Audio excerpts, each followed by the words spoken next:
একদল মুখ্যমন্ত্রীর কালীঘাটের বাসভবনে গিয়ে দেখা, তার সাক্ষাৎ না পেলেও আরেক দল পৌঁছে গেল নবান্নে, সেখানে তার দফতরে নবান্নে মুখ্যমন্ত্রীর দফতরে চিঠি দিয়ে এলো আরেক দল চাকরিহারা এবং সেখানে সব বিস্তারে তাদের কি দাবি, তারা কি চাইছেন সবটাই জানিয়ে এলেন চিঠিতে।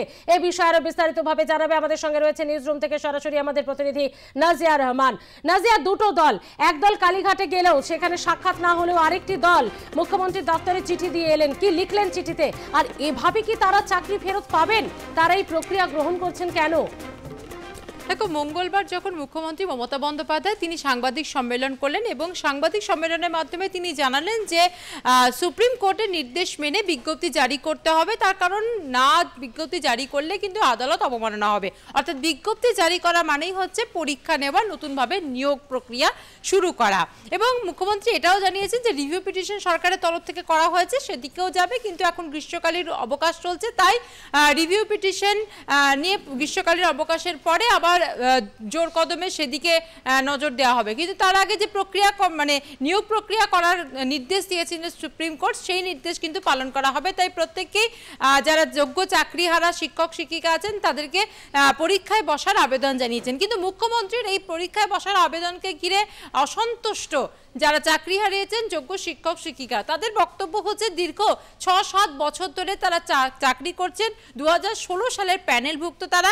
এই যে ৯ বছর তাদের জীবনে কেটে গেছে, তার ফলে তাদের মানসিকতার পরিবর্তন হয়েছে। তারা যে যখন পরীক্ষা দিয়েছিলেন তখন 9-10 মানে হচ্ছে স্নাতক স্তরের পরীক্ষা, 11-12 হচ্ছে স্নাতকোত্তরের সিলেবাসের অন্তর্গত পরীক্ষা দিতে হয়েছে। তো একটা বিশাল বড় সিলেবাস এবং সেই সিলেবাস এই কিছুদিনের মধ্যে কিন্তু সম্পন্ন করা সম্ভব নয়। তাই এবং তারা তাদের পক্ষ থেকে মুখ্যমন্ত্রীর সঙ্গে সরাসরি কথা বলার জন্য আজকে কালীঘাটের মুখ্যমন্ত্রীর বাড়িতে চাকরিহারা 6 জন শিক্ষিকার একটি দল পৌঁছান। তার আগে তারা মেল করেন, কিন্তু মেলের কোনো উত্তর পাননি তারা। মেলের উত্তর না পাওয়ার পরেও তারা কালীঘাটের বাড়ির কাছে পৌঁছান এবং কালীঘাটে মুখ্যমন্ত্রীর বাড়ির কাছে পৌঁছানো মাত্রই পুলিশ তাদের আটক করে নিয়ে যায়। তার কারণ হচ্ছে তাদের কাছে কোনো বৈধ অনুমতিপত্র ছিল না। বৈধ অনুমতিপত্র না থাকার কারণে তাদের কালীঘাট থানায় নিয়ে যাওয়া হয় এবং দীর্ঘক্ষণ সেখানে বসে রাখা হয়। তারা কেন এসেছিলেন, কি কারণে এসেছিলেন, কি বৃত্তান্ত, সমস্ত কিছু তাদেরকে জিজ্ঞাসা করা হয় একদিকে।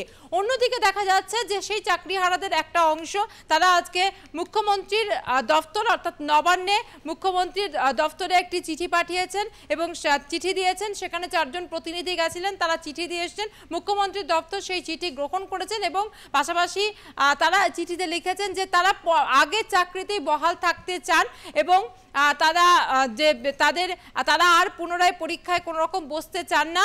মুখ্যমন্ত্রী এই বিষয়টি যেন দেখেন, সেই বৃত্তান্ত লিখেই কিন্তু তারা সেই চিঠি দিয়েছেন এবং সেই চিঠি মুখ্যমন্ত্রীর দপ্তর গ্রহণ করেছেন। পরীক্ষার্থীদের বক্তব্য হচ্ছে যে তারা দীর্ঘ ৬-৭ বছর কাজ করছেন, তাদের একটা আলাদা সম্মান তৈরি হয়েছে এবং তাই একই চাকরির জন্য তারা বারবার পরীক্ষায় বসতে পারবেন না। হ্যাঁ, তাদের আর বক্তব্য হচ্ছে যে তারা অন্য কোনো পরীক্ষা মানে এই চাকরিরই পদোন্নতিগত কোনো পরীক্ষা তারা বসতে পারেন, কিন্তু এই চাকরির জন্য বারবার তারা পরীক্ষায় বসবেন না, এমনটা তাদের বক্তব্য। এবং সরকারের কাছে বারবার তাদের আবেদন যে রিভিউ পিটিশনকে অগ্রাধিকার দেওয়া হোক, রিভিউ পিটিশনের উপর জোর দেওয়া হোক এবং সসম্মানে চাকরি ফেরত দেওয়া হোক। মুখ্যমন্ত্রীর সঙ্গে আজকে সরাসরি তারা দেখা করতে যাওয়ার জন্য কালীঘাটের বাড়িতে যাওয়ার উদ্দেশ্যে রওনা হন এবং কালীঘাট পৌঁছানো মাত্রই কালীঘাট থানার পুলিশ তাদেরকে নিয়ে যায় কালীঘাট থানায়। এবং অন্যদিকে দেখা যাচ্ছে মুখ্যমন্ত্রীর দফতরে নবান্নে 4 জন প্রতিনিধি গেছিলেন এই চাকরিহারাদের এক অংশের এবং তারা গিয়ে একটা তাদের চিঠি দিয়েছেন এবং সেখানে মুখ্যমন্ত্রীর কাছে আবেদন জানিয়েছেন যে পুরনো চাকরিতে তাদেরকে বহাল রাখা হোক এবং সেই চাকরি যাতে বজায় থাকে সেদিকে নজর দেওয়া হোক। একেবারে এখন চিঠি তো গ্রহণ করেছে দফতর, কিন্তু ইতিমধ্যেই মুখ্যমন্ত্রীর কাছে দেখা করতে গিয়েও তারা দেখা পাননি। এই চিঠির উত্তর তারা কবে কিভাবে পান সেটাই দেখার। ধন্যবাদ। আমরা ছিলাম আমাদের প্রতিনিধিদের সঙ্গে। তবে তার আগে যে বিষয়টি বারবার গুরুত্বপূর্ণভাবে উঠছে, মুখ্যমন্ত্রীর সাক্ষাৎ।